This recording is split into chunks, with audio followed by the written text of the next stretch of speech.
Mae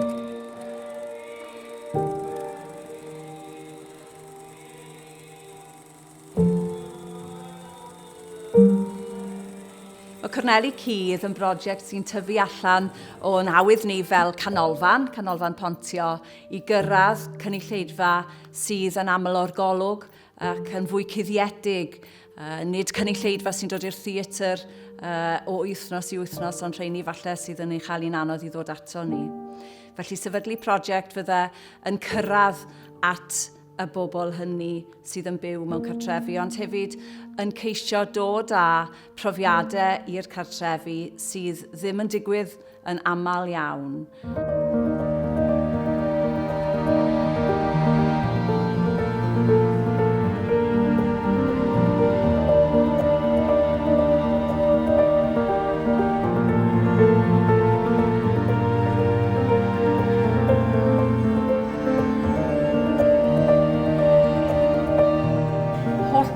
Gychwyn efo'r prosiect yma ddarbrofi i weld be oedd pwrpas cerddoriaeth. Oes na bwrpas i gerddoriaeth sut mae o'n gweithio mewn sefyllfa fel dod i gartref fel hyn?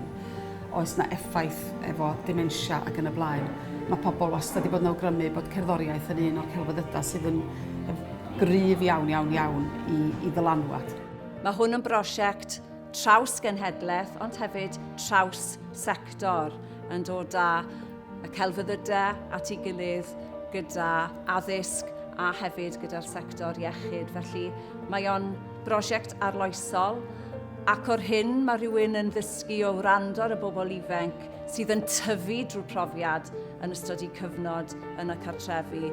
Maen nhw'n gweld eu hunain yn datblygu fel pobl, yn gweld yr rheini sydd yn byw mewn cartrefi yn bobl fel nhw eu hunain, sydd â stori i'w dweud a chan i'w ganu.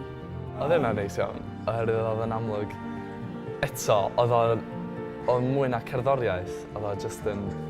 Oedd e fel cymuned wedyn.